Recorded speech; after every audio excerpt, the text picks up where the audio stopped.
Hello, everyone. Thank you so much for joining us tonight for the IRC's presentation of Lexicon.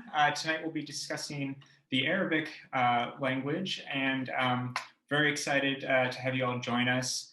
My name is Evan Verplu. I'm the program manager here at the IRC. Lexicon is meant to provide some basic introduction to a language and some basic cultural and historical background. For those who aren't aware, the IRC is a nonpartisan, apolitical organization that provides a platform for greater understanding of international topics and how they intersect with the Kansas City community. We'd certainly love to have you on camera tonight to engage with Ranya. But if you wouldn't mind, if you're not speaking, if you're not asking a question, just keep yourself on mute. That way we can avoid any audio interference throughout the program. But feel free when the time is appropriate to unmute yourself and ask a question. Of course, feel comfortable using the chat function as well. We will be recording this and also broadcasting it live to Facebook. So tomorrow I'll send you all a link if you would like to revisit the program, and it'll also be made available on our website as well. And if you'd like to connect with the IRC further, you can always head to our website, www.irckc.org. We have a ton of upcoming programs and we'd love to have you on one of our future events. So without further ado, I'll turn it over to Dr. Ranya Ahmed. Thank you so much for being here, Ranya.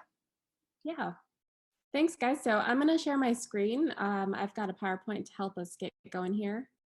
Give me one sec.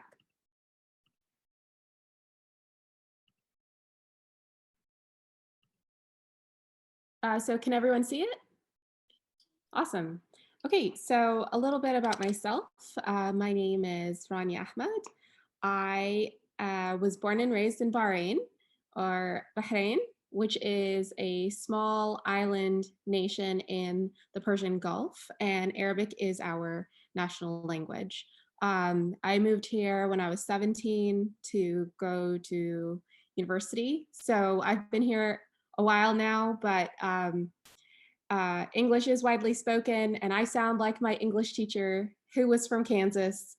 So that's why I sound like this. So I'm just really excited to share everything with you guys. I just want to say, please feel free to ask questions throughout. Please feel free to get involved throughout. This is meant to be interactive. All right, so we can get started. So first things first, where is Arabic spoken? So lots of places, mostly in the Middle East and North Africa, which is also known as the MENA region. You know, and there are people that speak Arabic all over the world, but where it's an official language is in 25 countries. Kind of just put a map here so that you can have a visual representation. So my country is so tiny that you can't actually see it on this map, but it is represented by a flag. So another thing is Arabic is actually one of the 6 official UN languages. Anyone know what the others are?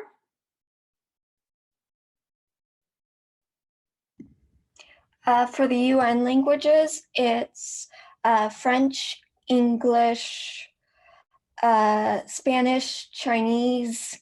Mandarin, yes. Mandarin. Uh-huh. I don't want to say German. It's not. Well, Russian. That's it. Yeah. You got it. Awesome. Thank you. And just to give you a number in terms of how many people speak it, it's over 300 million people. So it is a language where you can communicate with a large swath of the population if you do learn it. So a little bit of background on the language. So it is rooted in the Central Semitic language family. And I know that may sound a little jargony, so I'm wondering if anyone's familiar and if anyone knows any other languages that would be in that kind of group. Yep.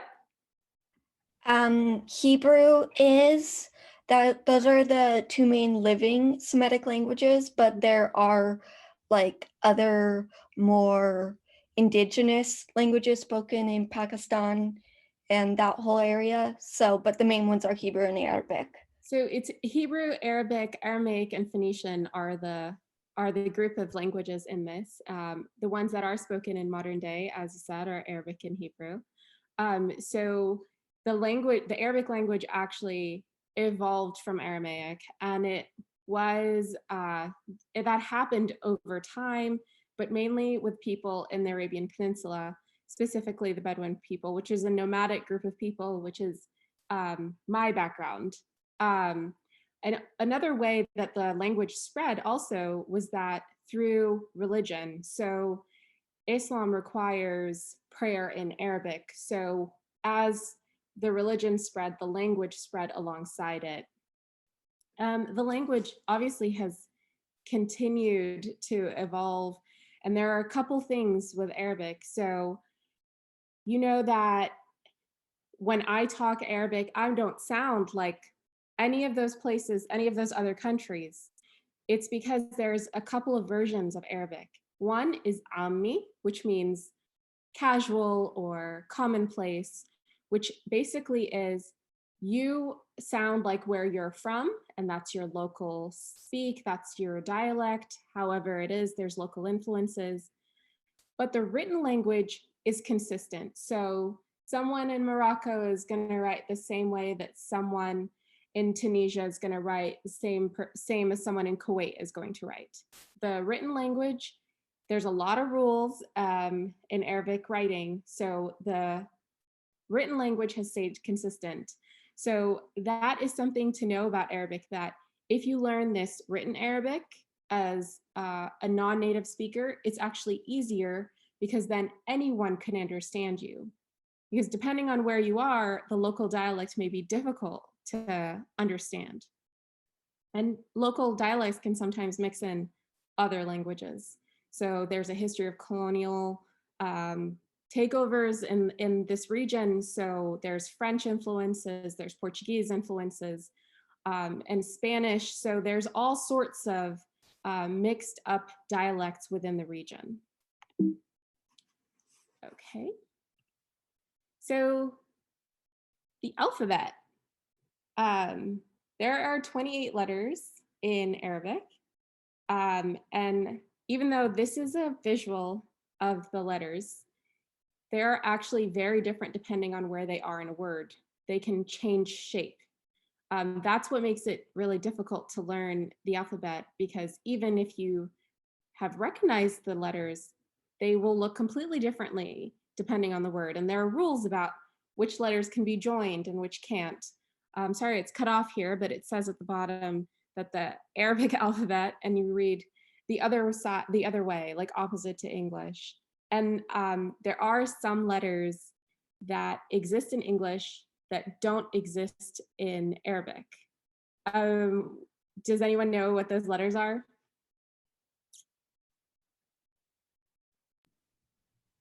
That don't exist in English? Uh-huh. I mean, letters in Arabic, like, excuse me, let me say that, clarifying that again. Letters that exist in English that don't exist in Arabic. You guys can take a guess if you like. The letter V. Correct, that's one. There is no V in Arabic. So letters tend to make up for it, and people will say F instead of V when they pronounce. There's no P. The letter Correct. P. There is no P. That is, you got them. So when people say, I want a Pepsi, they actually say, I want a Beepsy. So all the words you think about, so like V turns into F and P turns into B. So when you think about commonplace things like a soda, people generally, and Pepsi is more popular than Coca-Cola in the Persian Gulf. So, you know, it's a very common thing people hear. It's like, oh, I want a Bipsy. So if you ever travel to that part of the world, just keep in mind, especially if your name has either of those letters, it's not people being inconsiderate. It's just the letter just doesn't exist. I will say all words in Arabic are gendered. So the sun is female and the moon is male. I think it's the opposite in Spanish, but all words are gendered, even when you're talking about an item, a descriptor, whatever it is, a noun, a verb, whatever, every single word is gendered. And certain things have long-standing gendered things. So it's really difficult, especially when you talk about now we're here over here and we are trying to understand how to use gender neutral language. That's not possible within the Arab language, not yet anyway. I don't know if someone's going to have a creative evolution of the language, but we are not there yet. And as I mentioned before, the grammar is really complicated. When I went to school, I had to take, and this is a school in Bahrain, in an Arab country, I had to take an Arabic class and an Arabic grammar class my entire K-12 life. So there are so many rules, and I can tell you that I do not know them all. And I am considered a native speaker. So I just want to say, if anyone's thinking about learning it, it is tough. It's tough for me. It's tough for all of us. Just hang in there.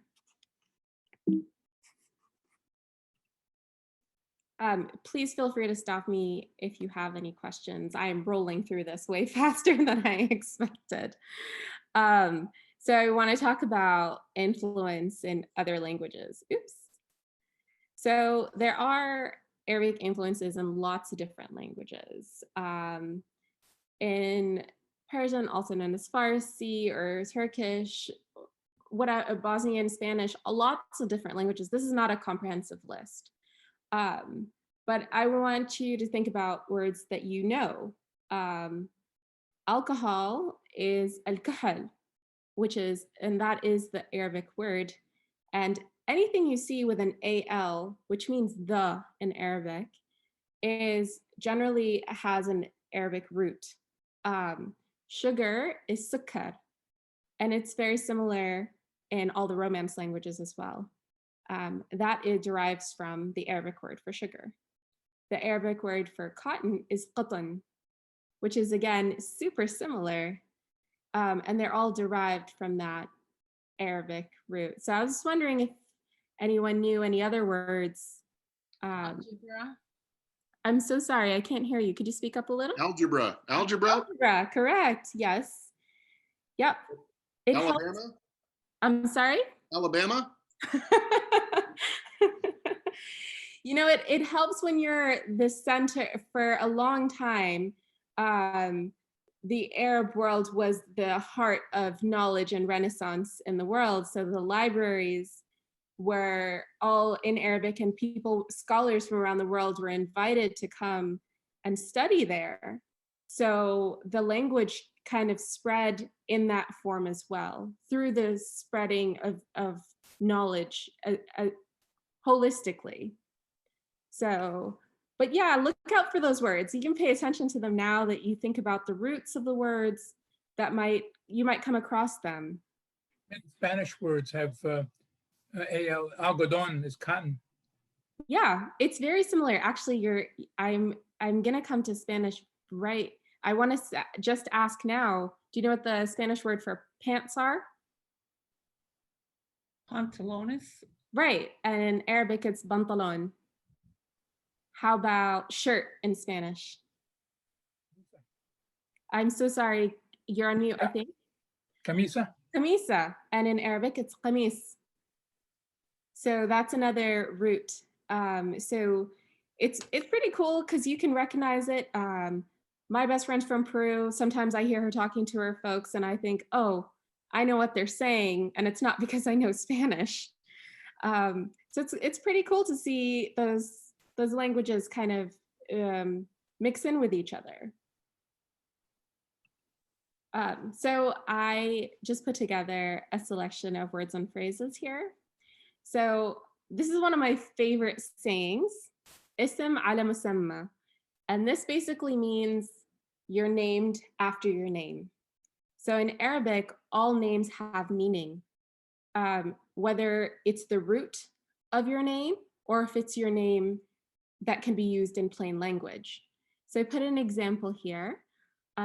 Sharif in Arabic is a male name, and it means like an honorable person, an honest person.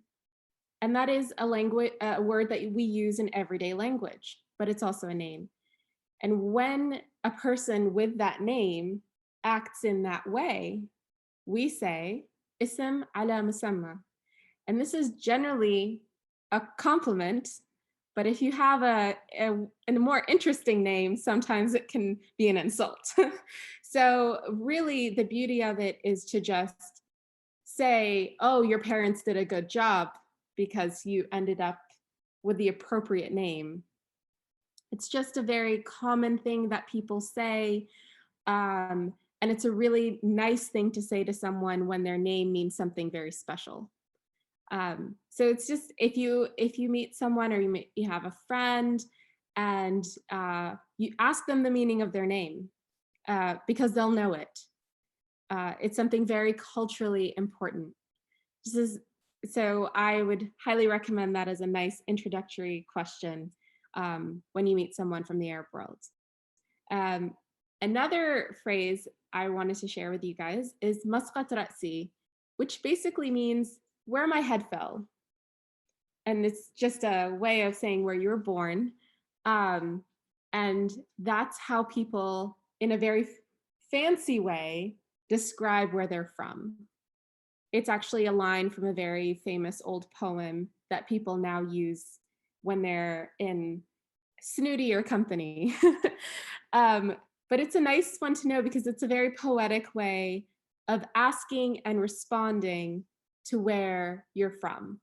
And a couple of words to share.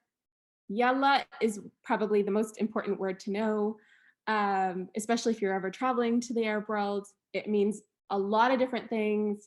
Hurry, come on, let's go, move it, get going.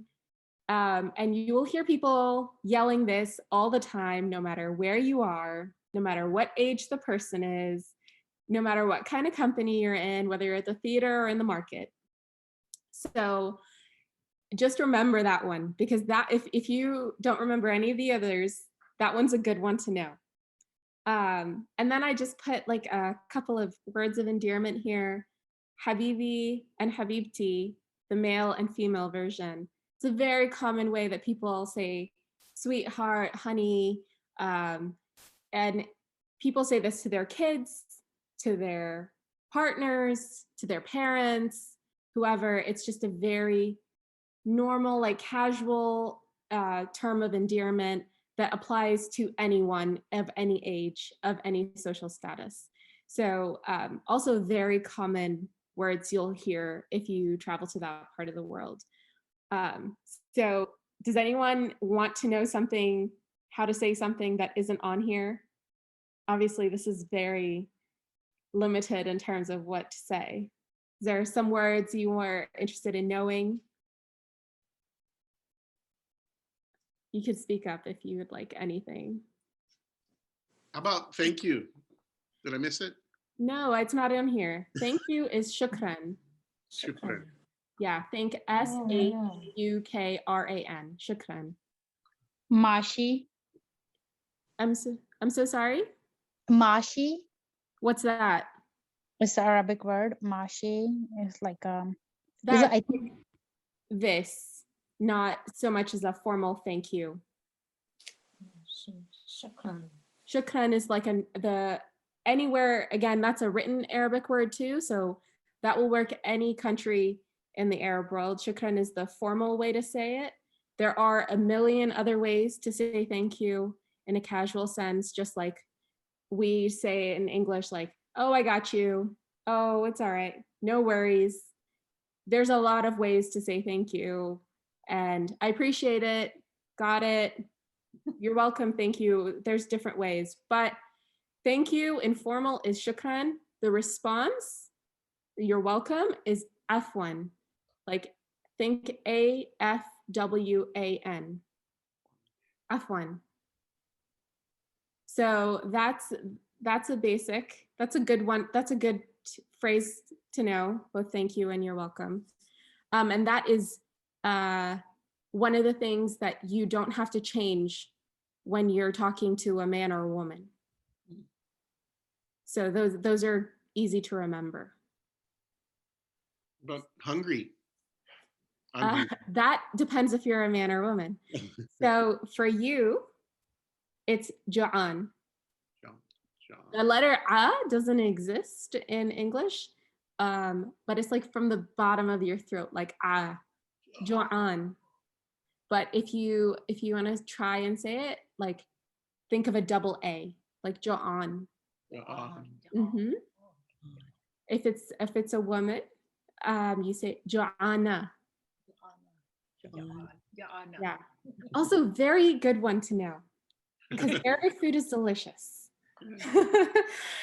And people will always try to feed you. That's a cultural thing too.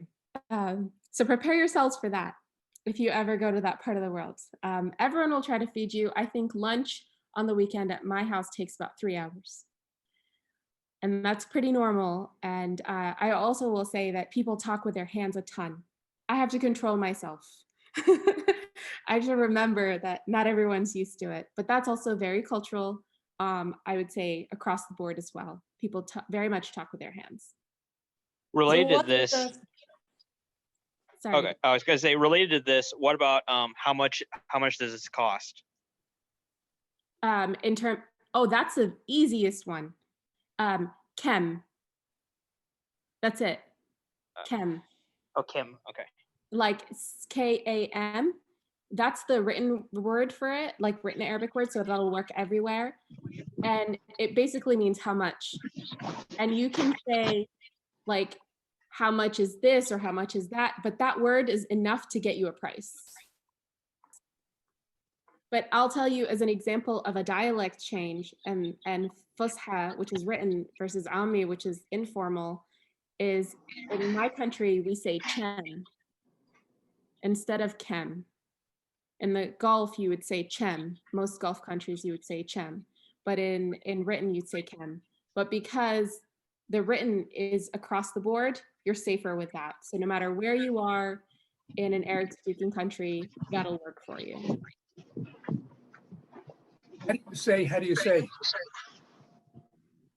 If it's good, or like casually, or do you want like written? Like you were talking conversationally? I want to find out a word in Arabic, yes. So yeah. So Kif Itgul is the way I would say it. But that's a Gulf dialect. ماذا هالكلمة بالعربي? Like you would say, that's a lot. That's hard one actually for a non. And Arabic would be easier to say. Just. I would say the word and then you say bil Arabi, which is in Arabic. Yeah, so like say the word and then say bil Arabi. That's a tough one because it's a hard one to put in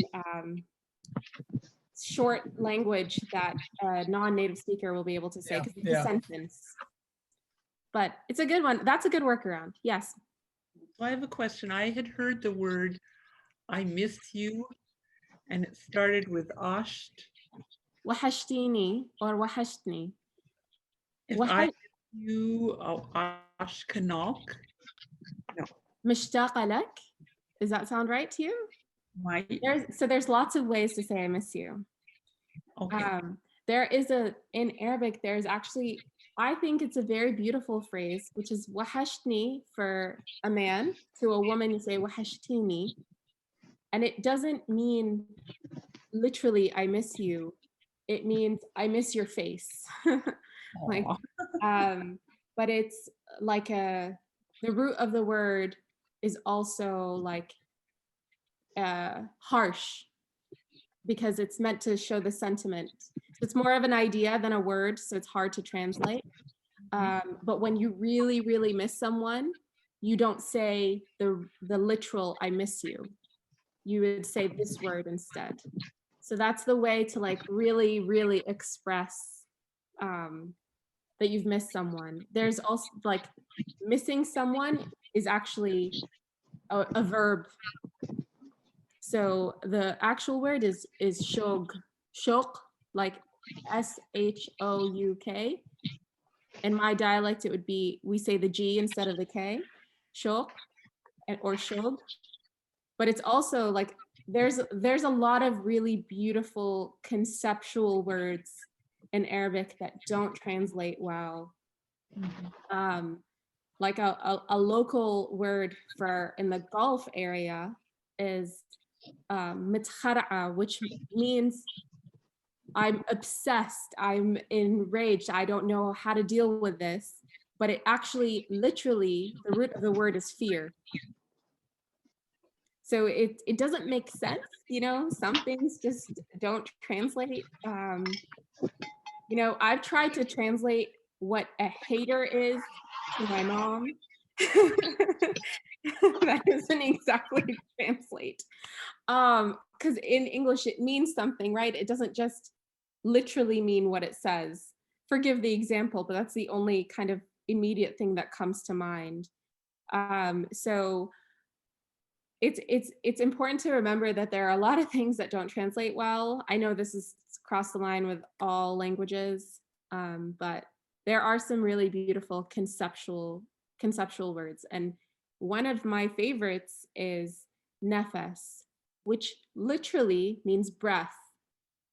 But what it actually means is doing something with love, with care.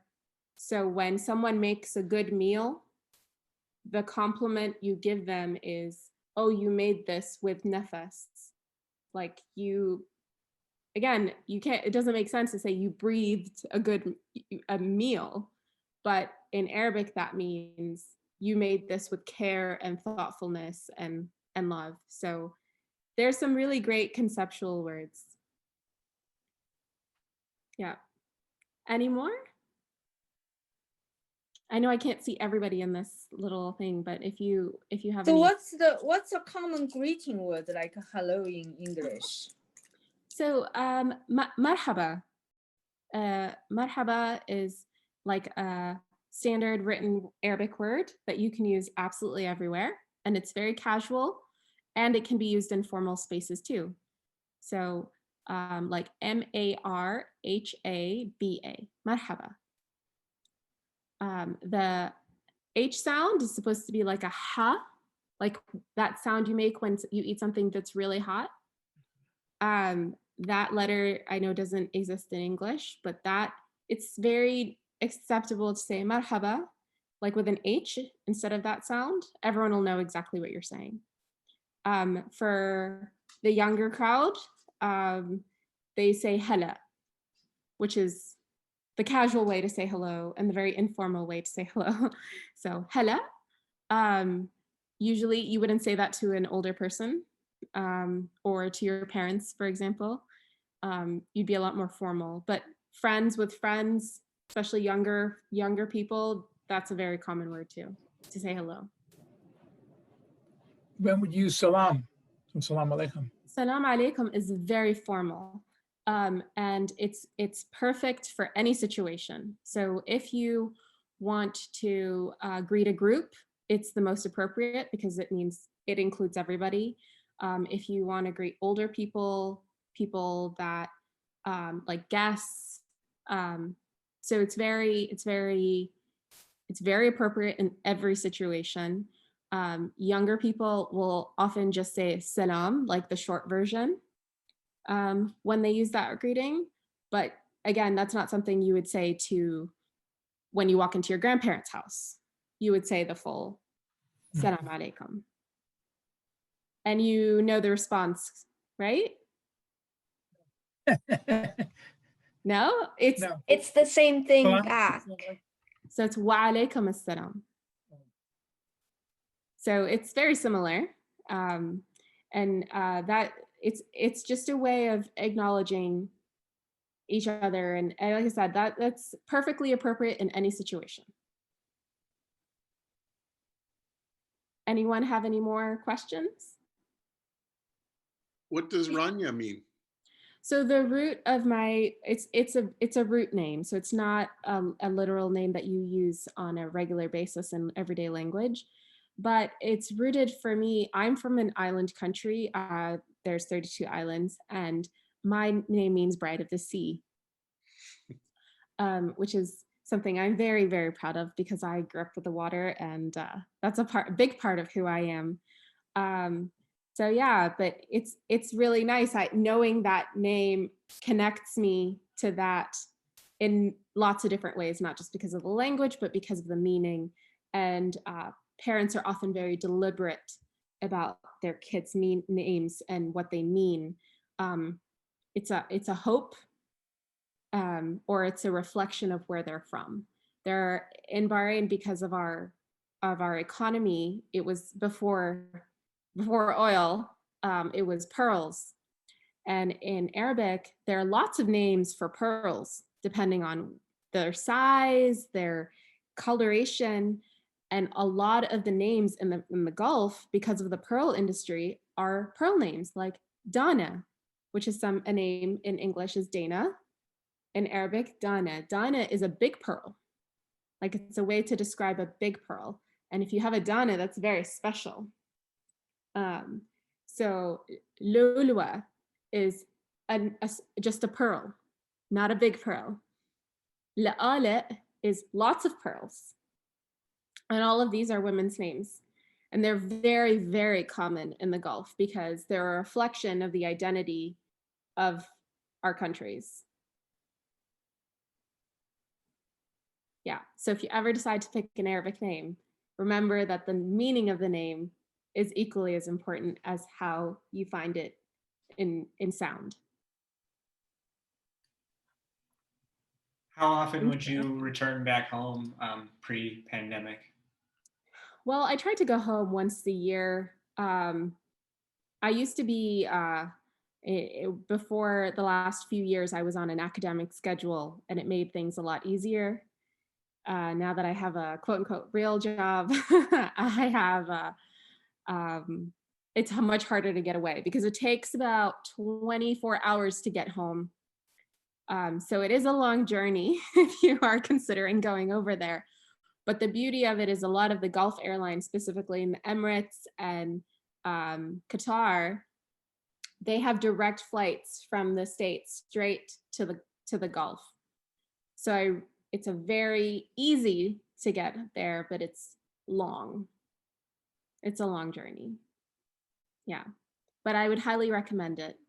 And if you're going to start anywhere in the Gulf, I always recommend Oman because it's really beautiful, and they have desert, they have mountains, they have forest, and they have cities. So they have everything. And they have two waters, ocean and sea. So if you're a diver, if you're a climber, if you like exploring culture, if you like going to the desert, I would really recommend it. It's my favorite place to go visit. And it's spectacularly beautiful. So highly recommend a visit there. Most of their tourists are German, but I feel like that's only because people haven't discovered their secret yet. But I would highly recommend it. It's a really good representation of Gulf culture too, and they're very welcoming. Can you give any other elaboration on some of the quirks of the various regional dialects, be it, like, let's say, like Iraqi, Levantine, Egyptian, Omani, Yemeni, et cetera, et cetera? Sure. So I will tell you that, there's The Voice, the singing competition. For Arab countries, there's not enough of a population, so they do it a pan-Arab The Voice. So anyone from any Arabic country can join in and do the auditions. So whenever someone's talking, things are going as normal. They do the backstories. But when it's someone from Morocco, they always have subtitles. And they do this only for the Moroccan contestants, usually. I mean, they do this occasionally for other people who are more difficult to understand. But it's because the Moroccan spoken Arabic mixes in both French and Berber. So a tribal language and French and Arabic all meshed together. So if you're not familiar with both of those, additional languages, it's difficult to understand.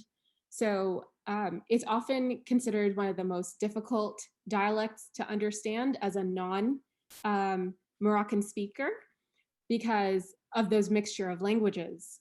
So it is really interesting for me to watch a show and just all of a sudden see the subtitles appear. And it's true, I can't understand, but it's really, it sounds beautiful. I just can't understand it.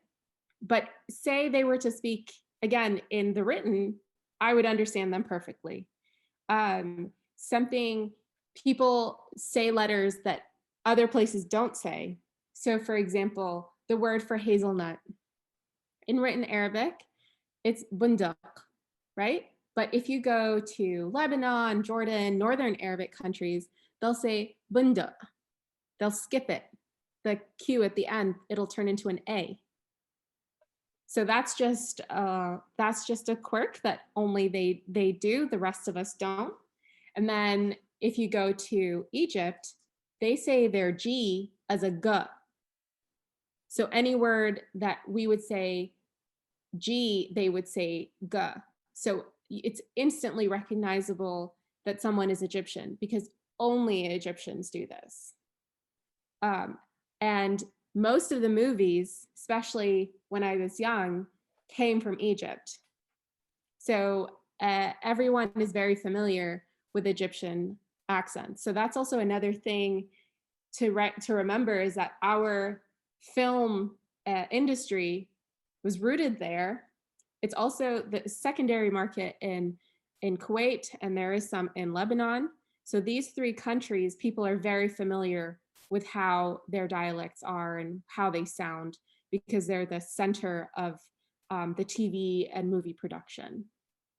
Is it true that when a person is learning Arabic, usually it's going to be Egyptian Arabic that they learn as a quote unquote standardized? Actually, the most common is Jordanian. And the alternative for universities is Oman. So Jordan is, yeah. So Jordan is the most common because they're very close to the written. And that's how it was chosen. But if you go to most university programs, it's Jordan and Oman. Yeah. All right, thank you. Sure. Is it Oman in nearby Saudi Arabia? I know the Jordan capital is also Amman, so it's always confused me. Yes. So Oman is in the Arabian Peninsula, next to Saudi and the Emirates. The Jordanian capital is Amman. There's an accent, so there's an extra emphasis. It's Amman versus Oman. Oman is the country. Amman, with that extra emphasis, is the capital of Jordan. So in English, is the A or O difference, right? Yes, correct. So you can spell the Jordanian capital with an A, the country with an O. And you were recommending to go as Oman. to Oman. Okay. Yeah, Oman, the country. Jordan's great too. It's not, I would just say that's just my personal favorite place to visit. I've always had a fantastic time. And because there's so much different topography, it's great for a wide variety of people. So I had already started learning Arabic. So I currently am learning Fusha. And after that, I want to pick some dialects. So which dialect you gonna recommend me? Yeah, I mean, this is similar. I would say it would be good to go with a Jordanian because they're the closest to Fusha, and they're very much very well recognizable by anyone from any of the Arabic countries. That's a great one to learn because it won't be too much of a departure from Fusha either. So it's a great first one to learn right after you learn written Arabic or Fusha. Got it. But somehow I'm interested in more Egyptian because of media. Yeah, I mean, it's great. And the beauty of it is that there are lots of movies you can watch and lots of TV shows. old and new. You know, people still watch the old movies all the time. They're always on TV. So that makes sense because it's very accessible. So if you would like to, I encourage you to learn any and all, but it's a good one because there's lots and lots of TV that you can watch, and that's very helpful when you're learning a new language. Shukran. Afwan. Great job. Sounds perfect. Your lessons are obviously working. They did a fantastic job. Okay, any more? Yeah, we just have a few minutes left. So if anybody has any final questions for Ranya, now's your chance. Yeah, I would assume that Saudi Arabia would have the most closest, to the written, but it's not, huh? Mm-mm. They've got their own accent or their own slang. Yep, absolutely. Huh. Absolutely. The Gulf kind of sounds familiar to each other. We sound a little different, but not so different. Whether you're talking about Oman, Kuwait, Qatar, Bahrain, Emirates, we're very similar sounding. So there's a little variations, like local things here and there, but we sound alike. Northern Arabic countries sound alike. North African countries sound alike. And a lot of that is to do with the lines being broken up by a lot of colonial powers at every given point, and who invaded, conquered, etc. So history's fault, I suppose. But yeah. Okay. Well, you can feel free to reach out to me if you ever have any questions. I've put my email on the last slide, which I assume will be shared. So feel free to reach out. Wonderful. Thank you so much, Ranya, and thank you so much, everyone who joined us this evening. We hope you'll join us for your future IRC program. Your support means so much during this time, and it's been great having such wonderful attendance for these virtual programs. And so you can always hit our website, irckc.org. And again, I'll be sending a recording of this video to you all tomorrow, so hopefully you can brush up on your Arabic repeatedly. So thank you again, everyone, and thank you, Ranya. Enjoy the rest of your evening. Bye. Bye.